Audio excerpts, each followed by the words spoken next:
'Yuddhakanda chapter 2' ఈ 'Yuddhakanda chapter 1' యొక్క సంగతేంటో నాకు తెలీదు. డైరెక్ట్‌గా ఈ చాప్టర్ 2నే చూసా. ఇది ఒక ఇండిపెండెంట్ ఫిల్మ్ లానే ఉంది. 2 అవర్స్ 25 మినిట్స్ రన్ టైమ్‌తో థియేటర్స్‌లో కన్నడలో రిలీజ్ అయ్యి, ఇప్పుడు ప్రైమ్ వీడియోలో తెలుగులో స్ట్రీమ్ అవుతుంది. ఇక చూసాక నాకైతే నచ్చింది guys movie.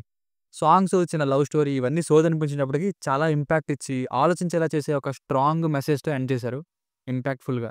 First half is okay. Second half మాత్రం ఎక్స్‌ట్రార్డినరీగా ఉంది కోర్ట్ రూమ్ డ్రామాతో. తీసుకున్న లైన్ రొటీన్ అనిపిస్తుంది కానీ, treatment screen play and impact ఇచ్చే స్ట్రాంగ్ మెసేజ్ అయితే వర్కౌట్ అయింది.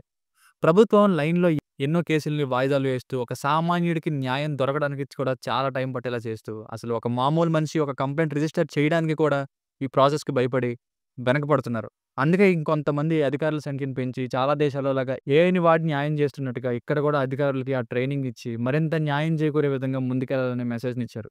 ఈ మెసేజ్‌ని నేనెందుకు స్పెషల్‌గా చెప్తున్నానంటే, సినిమా చూడని వారు ఎవరు కూడా మిస్ అవ్వకూడదని.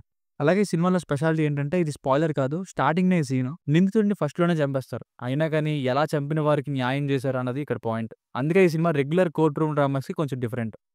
ఇక ఫ్యామిలీతో చూడొచ్చా అంటే యెస్ చూడొచ్చు. అడల్ట్ కంటెంట్ ఏం లేదు. బేసిక్ స్టోరీ లైన్ నేనేం రివీల్ చేయను. ఆల్రెడీ స్టార్టింగ్‌లో చెప్పింది. Plus points. హీరో అజయ్ రావు గారి ఇంటెన్స్ పెర్ఫార్మన్స్. మెయిన్‌గా ఇతని రోల్‌కి కనెక్ట్ అవుతాం.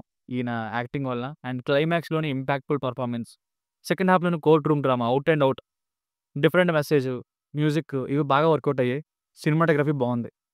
Minus points. స్టార్టింగ్‌లో చెప్పినట్టు సాంగ్స్, ఏం జరిగిందో చెప్పే రొటీన్ ఫ్లాష్‌బ్యాక్, లవ్ ట్రాక్ ఇవన్నీ అంతేం అనిపించవు.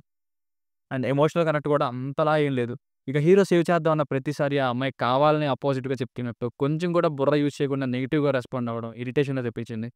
ఇంకో పెద్ద బ్లండర్ ఏంటంటే అసలు అత్యాచారం చేసినవాడు నిజంగానే చేశాడనే ఆధారాలు లేకుండా కొంచెం డిస్కషన్స్‌వి జరపడం. వెళ్తున్న పోలీస్ దగ్గర గన్ తీసుకున్న ఆయనకి తెలియకపోవడం ఏంటి? ఏదో షూటింగ్ వచ్చినట్టు ఆ డిస్టెన్స్‌లో కూడా అలా కాల్ చేయడం ఏంటి? ఇది స్టార్టింగ్‌లో డౌట్ వచ్చింది. అండ్ తర్వాత జస్టిఫికేషన్ ఇచ్చారు. సెకండ్ హాఫ్‌లో కోర్ట్ రూమ్ ప్రొసీడింగ్స్‌కి ముందు ప్రతిసారి ఏదైతే ప్లాన్ చేస్తారో అప్పుడు అర్థం కాదు. సీన్ అయిన తర్వాత తెలుస్తుంది ఎగ్జాక్ట్‌లీ వాట్ ఇట్ మీన్స్ అని.